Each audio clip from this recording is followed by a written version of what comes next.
Hello નમસ્કાર વિદ્યાર્થી મિત્રો। તો વિદ્યાર્થી મિત્રો, ધોરણ 9 વિષય છે ગુજરાતી, જે પ્રથમ પરીક્ષાના પ્રશ્નપત્રોનું આપણે સોલ્યુશનની ચર્ચા કરીશું વિદ્યાર્થી મિત્રો। તો સૌથી પહેલાં આપણી પાસે છે વિભાગ એ। વિભાગ એની અંદર આપણને કીધું છે નીચેના પ્રશ્નોના એક વાક્યમાં ઉત્તર લખો, પ્રત્યેકના 1 ગુણ છે। 2 પ્રશ્નો આપ્યા છે એટલે 2 ગુણનું છે। છાલ છોતરા અને ગોટલા પાઠના લેખકનું નામ લખો। છાલ છોતરા અને ગોટલા પાઠના લેખકનું નામ બકુલ ત્રિપાઠી છે। બીજો પ્રશ્ન છે મનુભાઈ પંચોળીનું ઉપનામ જણાવો। તો જવાબ છે વિદ્યાર્થી મિત્રો, મનુભાઈ પંચોળીનું ઉપનામ દર્શક છે। ત્યારબાદ પ્રશ્ન બ, નીચેના પ્રશ્નોના ટૂંકમાં ઉત્તર લખો, પ્રત્યેકના 2 ગુણ છે। ગાંધીજીને શેની ચોરી કરવાની ટેવ પડી, શા માટે? ગાંધીજીને દર વખત બીડીના ઠૂઠા મળી શકે તેમ ન હતા, વળી બીડીના ઠૂઠામાંથી ખાસ ધુમાડો પણ નીકળતો નહીં, આથી નોકરીના ખિસ્સામાંથી 2-4 દોકડા ચોરવાની ટેવ પડી હતી। કીડીઓના પરિવારની લેખકને કઈ ચિંતા વ્યક્ત કરે છે? લેખકને કીડીઓના પરિવારની ચિંતા છે, કારણ કે તેઓ જીવદયા પ્રેમી છે। આપણી સિંગના ફોતરા રૂમાલમાં લઈએ અને એની પોટલી વાળીને ખિસ્સામાં મૂકી દઈએ અને રસ્તામાં જતા આવતા મ્યુનિસિપાલિટીના કચરાપેટીમાં દેખાય એમાં એ પોટલીમાં રહેલા કચરો ઠાલવી દઈએ તો બિચારી કીડીઓને પોતાનો ખોરાક માટે કેટલું ચાલવું પડે। એ બિચારી કીડીઓ થાકી જાય એટલે આપણે એમના પર દયા કરીને તેમને ફોતરાની હોમ ડિલિવરી આપીએ છીએ। પ્રશ્ન 2નો અથવાનો પ્રશ્ન છે પ્રાચીન સમયમાં કોઈ ઋષિ આજે આવે તો તે શું કહેશે? પ્રાચીન સમયમાં કોઈ ઋષિ આજે આવે તો તેમને આપણે બાહ્ય વેશ ભલે જુદો દેખાય, પણ તેમને આપણામાં એવું કંઈક જરૂર દેખાશે જેને ઋષિ કહેશે કે આ અમારા જ બાળકો છે। ત્યારબાદ આવે છે વિદ્યાર્થી મિત્રો પ્રશ્ન ક, નીચેના પ્રશ્નોના સવિસ્તાર ઉત્તર લખો।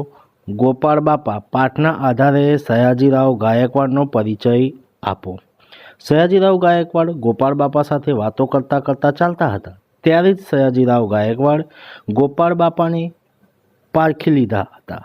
ગોપાળ બાપા પ્રામાણિક અને નિષ્ઠાવાન છે અને એમની જાણ સયાજીરાવ ગાયકવાડે એમને કોતરની જમીન લખી આપી, ઉપરાંત ખેતી ખાતા તરફથી મદદની ખાતરી આપી। ગોપાળ બાપાએ અપૂજ મંદિરોના બંદોબસ્ત કરવાની ના પાડી તો પણ તેમને એ વાતનું માઠું નથી લાગતું, પણ મૂર્તિના નામે ત્યાં સૌને આશરો મળે એવી સૂચના।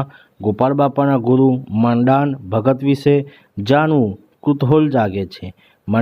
માંડાણ ભગતનું ઉમદા ચરિત્ર જાણીને સયાજીરાવ ગાયકવાડ વાહ બોલી ઉઠે છે। આમ સયાજીરાવ ગાયકવાડ કેવળ માનસ પારખું જ નહીં પણ ઉદાર, નમ્ર તેમજ પ્રજાનું ભલું કરનાર રાજપુરુષ હતા। અથવાનો પ્રશ્ન છે અમૃત કાકીનું સમગ્ર માતૃત્વ મંગુ પર અભિષેક કરતું હતું, સમજાવો। અમૃત કાકીના 4 સંતાનો હતા, 2 દીકરા અને 2 દીકરીઓ। એમાં સૌથી નાની દીકરી મૂંગી જન્મથી જ ગાંડી ને મૂંગી હતી। આમ અમૃત કાકી મંગુ પર સવિશેષ ધ્યાન આપતા। અમૃત કાકી એને ઉછેર અને ચાકરીમાં કોઈ કસર રાખતા નહીં, કેમ કે મંગુને ઝાડા પેશાબ ક્યાં કરાય અને ક્યાં ના કરાય તેનું ભાન ન હતું। અમૃત કાકીને મન જાણે મંગુ જ એમનું એક સંતાન હોય। રાજાઓમાં એમના દીકરાઓ અવારનવાર ઘેરા આવતા ત્યારે અમૃત કાકીનું ઘર એમના પૌત્રીઓનું કિલકિલાટથી ગુંજી ઉઠતું, પણ અમૃત કાકીને એ જોઈને આનંદ થતો નહીં। તેઓ ભાગ્યે જ એમના તેડતા રમાડતા લાડ લડાવતા। અમૃત કાકી વહુઓને ફરિયાદી હતી કે તેમની દીકરાઓને બાળકો દીઠ ગમતા નથી, એક ગાંડા હીરાની છાતીએથી અળગી કરતા નથી। મંગુના ખોટા લાડ લડાવીને તે જ વધારે ગાંડી કરી મૂકે છે। આવું કેટલુંય એમની દીકરીઓ પણ સંભળાવી દીધું હતું। હકીકત દર્શાવે છે કે અમૃત કાકીનું સમગ્ર માતૃત્વ મંગુ ઉપર અભિષેક કરતું હતું. ત્યારબાદ આપણી પાસે આવે છે વિદ્યાર્થી મિત્રો વિભાગ બી. નીચે આપેલી કાવ્ય પંક્તિ પૂર્ણ કરો. સાંજ સામે સામળ્યો ચંદન મહેકે, સાંજ સામે સામળ્યો વહાલો વૃંદાવનથી આવે, આગળ ગોધન પાછળ સાજન, મનમાં મોહ ઉપજાવે સાંજ. મોર મુગુટ શિર સુંદૂર, ધાર્યો કાને કુંડળ લહેકે, પહેર્યું પિત્તંબર ફૂલની પછડી, ચૂએ ચંદન મહેકે સાંજ. ત્યારબાદ વિદ્યાર્થી મિત્રો આવે છે બ. નીચેના પ્રશ્નોના ટૂંકમાં ઉત્તર લખો. પ્રત્યેકના 2 ગુણ છે. કાવ્યના આધારે સાંજ સમયનું દ્રશ્ય આલેખો. સાંજ સમયનું સામળિયું વૃંદાવનથી આવે છે, તેની આગળ ગાયોનું ધન છે, પાછળ ગોવાળિયાઓ છે અને કૃષ્ણએ મોર મુગટ ધારણ કર્યો છે, કાનમાં કુંડળ લટકે છે, તેને પિત્તંબર પહેર્યું છે, ફૂલની પછેડી ઓઢી છે અને તેને અંગમાં ચૂવા અને ચંદન મહેકી રહ્યા છે. બીજો પ્રશ્ન છે મરજીવ્યા પ્રિયજનોએ કઈ શિખામણ દીધી? તો મરજીવ્યાના પ્રિયજનો શિખામણ દીધી કે તમે તમારું જીવન આમ નહકનું શા માટે વેડફી નાખો છો? તમને સમુદ્રમાં જંપલાવવાની અને વિનાશકારી આંધળી બલા ક્યાંથી વળગી? આમ કહીને પ્રિયજનોએ સજ્જડને નેત્ર મરજીવ્યાને રોકવાનો પ્રયત્ન કર્યો. ત્યારબાદ અથવાનો પ્રશ્ન છે કવિ પુત્રવધૂને બે કુળને ઉજાડનારી શા માટે કહે છે? કવિ પુત્રવધૂને બે કુળની ઉજાડનારી કહે છે કારણ કે પુત્રવધુ સાસરીના પોતાનું જ કુટુંબ સમજી તેમને આબરૂનું ઢાંકણ બની રહે છે. એ સૌના માટે શીતળ છાંયડા જેવી હોય છે. એની હાજરીમાં સૌ નિશ્ચિતપણે જીવે છે. પુત્રવધુ પોતાની વાણી વર્તન દ્વારા કુટુંબમાં સૌના દિલ જીતી લે છે.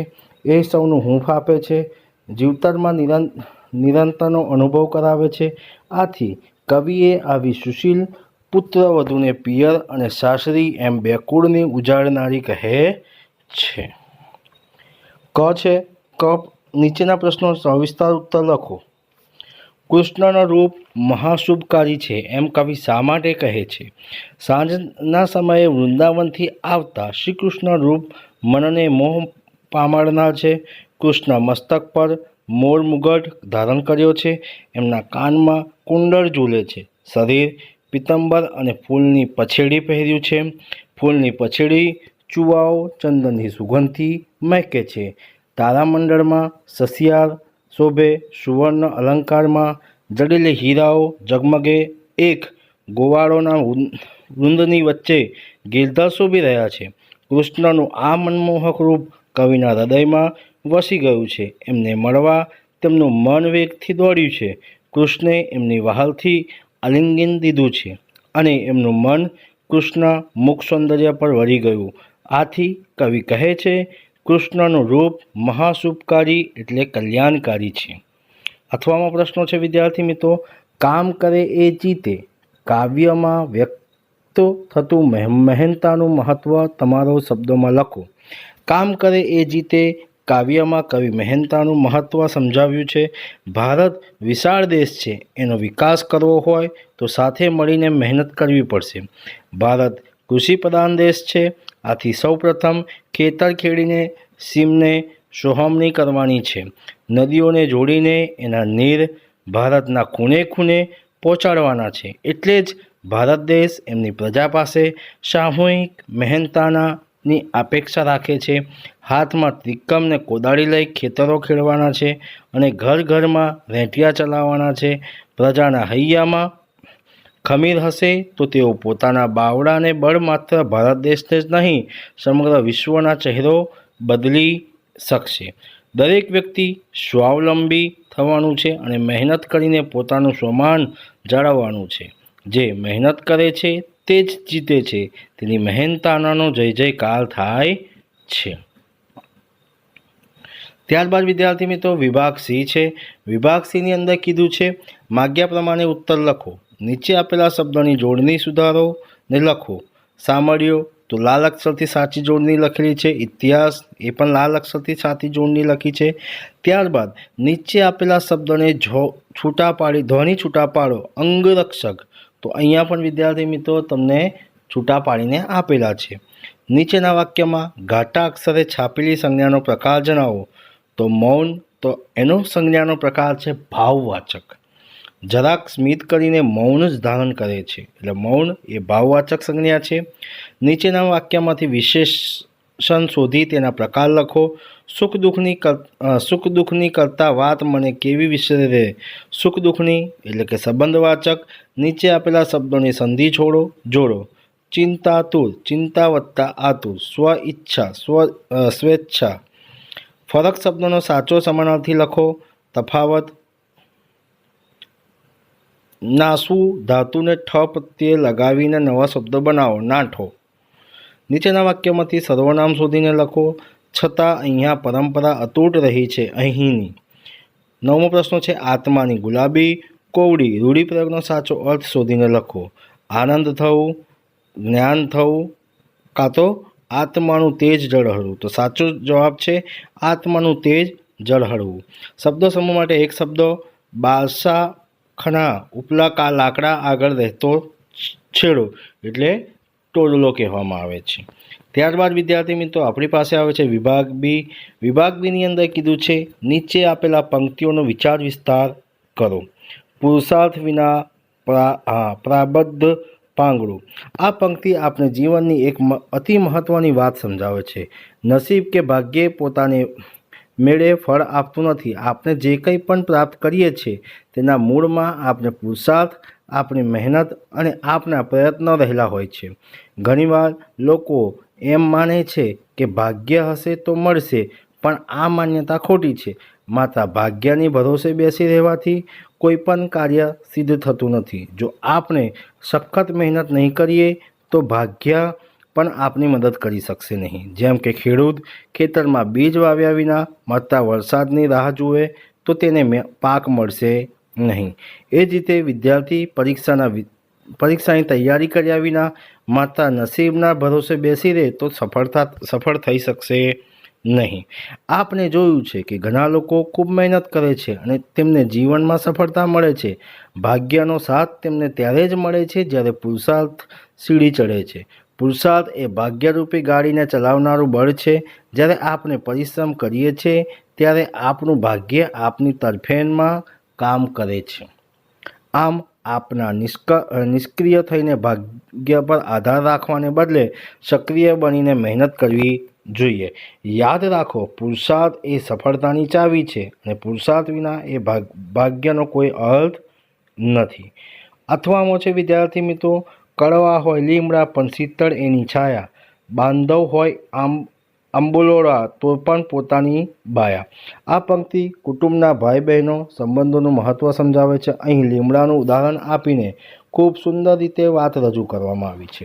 જેમ લીમડાનું ફળ કે પાંદડા કડવા હોય છે છતાં તેમની છાયા એકદમ શીતળ અને રાહત આપનારી હોય છે, તે જ રીતે આપણા ભાઈ બહેન કે સગા સંબંધીઓ કદાચ આપણી સાથે આબલોડા એટલે કે નારાજ હોય, ક્યારેય તેમને વિચાર આપણી સાથે ના મળતા હોય, ક્યારેક તેમનો વ્યવહાર આપણે કડવો લાગતો હોય, છતાં મુશ્કેલીના સમયમાં તેઓ જ આપણી સાથે ઊભા રહે છે. આપણે મુશ્કેલીમાં હોય ત્યારે બહારના લોકો કદાચ આપણને મદદ ના પણ કરે, આપણા પોતાના ભાઈ બહેન કે કુટુંબજનોની આપણી મદદ માટે આગળ આવે છે. તેઓ આપણી અને પોતાની બાઈ એટલે કે આપણી તાકાત બને છે. ત્યારબાદ આપણી પાસે આ પંક્તિ આપણે શીખવે છે કે કુટુંબજનો સાથે સંબંધોને હંમેશા જાળવી રાખવો જોઈએ. તેમની નાની મોટી ભૂલો કે કડવાશને ભૂલી જઈને તેમનું સન્માન કરવું જોઈએ. કારણ કે સુખમાં કદાચ ઘણા લોકો આપણી સાથે હશે, પણ દુઃખમાં આપણા પોતાના જ પોતાની સાથે આપશે. જેમાં લીમડાની કડવાશ છતાં તેની છાયા અમૂલ્ય છે, તેમ ભાઈઓને સાથે પણ અમૂલ્ય છે. પત્ર લેખન. તમારા મિત્રના જન્મદિનની શુભેચ્છા પાઠવતો પત્રો અહીંયા લખેલો છે. વિદ્યાર્થી મિત્રો તમે જોઈ શકો છો પત્ર કેવી રીતે લખ્યો છે. સ્ક્રીન ઉપર તમે સ્ક્રીનશોટ લઈને પણ લખી શકો છો, અથવા તમારી શાળામાં યોજાયેલું વૃક્ષારોપણ દિનની ઉજવણી અહેવાલ આશરે 100 શબ્દોની મર્યાદામાં લખવાનું છે. વૃક્ષારોપણ દિનની ઉજવણી વિદ્યાર્થી મિત્રો અહીંયા સ્ક્રીન ઉપર તમને આપી છે, એ તમારે જોઈને લખી દેવાનું છે. ત્યારબાદ ગદખંડ વાંચીને નીચેના પ્રશ્નોના જવાબ આપવાના છે. આ ફકરો વાંચવાનો છે અને ફકરા આધારિત આપણે પ્રશ્નોના જવાબ આપવાના છે. બરાબર છે. નદીને શાના ઉપમા આપી શકાય? તેના કાંઠે વસનારાને શાની બીક નથી? તો આ બધા પ્રશ્નોના જવાબ વિદ્યાર્થી મિત્રો તમને અહીંયા જોવા મળે છે. ત્યારબાદ વિદ્યાર્થી મિત્રો અથવાનો છે. કાવ્ય પંક્તિ આપી છે. કાવ્ય પંક્તિ આધારિત આપણે પ્રશ્નોના જવાબ અહીંયા આપણે આપવાના છે. કવિ ફરવા આવવા માટે કયું પ્રયોજન કહે છે? કવિ ફરવા આવવા માટે કોઈ ખાસ કામ કે પ્રયોજન કહેતા નથી. તેઓ માત્ર ફરવાના ઉદ્દેશથી જ આવ્યા છે. કવિ ફરતા ફરતા શું કરવા આવ્યા છે? કવિ ફરતા ફરતા પ્રેમનું ગીત પૃથ્વીના કાનમાં કહેવા આવ્યા છે. કવિ ફરતા ફરતા શું જુએ છે? કવિ ફરતા ફરતા મધુર હવા અને નવા નવા હેરા એટલે કે રસ્તા જુએ છે. કાવ્યનો યોગ્ય શીર્ષક આપો. કાવ્યનો યોગ્ય શીર્ષક છે હું તો બસ ફરવા આવ્યો છું અથવા નિરંજન ભગતની કાવ્ય રચના આપી શકાય. ત્યારબાદ વિદ્યાર્થી મિત્રો જીવનમાં પુસ્તકનું મહત્ત્વ છે. અહીંયા નિબંધ આપ્યો છે વિદ્યાર્થી મિત્રો. તમે જોઈ શકો છો કે જીવનમાં પુસ્તકનું કેટલું મહત્ત્વ છે. એના આધારિત તમને અહીંયા ફકરા પ્રમાણે નિબંધ પણ તમને આપવામાં આવેલો છે. બીજો નિબંધ છે વિદ્યાર્થી મિત્રો પરિશ્રમ એ જ પારસમણી. પરિશ્રમ એ જ પારસમણી છે. એના પર નિબંધ વિદ્યાર્થી મિત્રો અહીંયા તમને સ્ક્રીન ઉપર આપ્યું છે. તમે જોઈ શકો છો અને તમને સ્ક્રીનશોટ લઈ પણ શકો છો વિદ્યાર્થી મિત્રો. તો વિદ્યાર્થી મિત્રો આ હતું ધોરણ 9 વિષય છે ગુજરાતી, જે પ્રથમ પરીક્ષા પ્રશ્નપત્રનું સોલ્યુશન આપણે ચર્ચા કરી. તો વિદ્યાર્થી મિત્રો આ વિડીયો તમને ગમ્યો હોય તો લાઈક કરજો, શેર કરજો અને કમેન્ટ કરજો. અને જો તમે આ ચેનલને સબસ્ક્રાઈબ ના કરી હોય તો સબસ્ક્રાઈબ કરવાનું પણ ભૂલતા નહીં. જય હિન્દ, જય ભારત.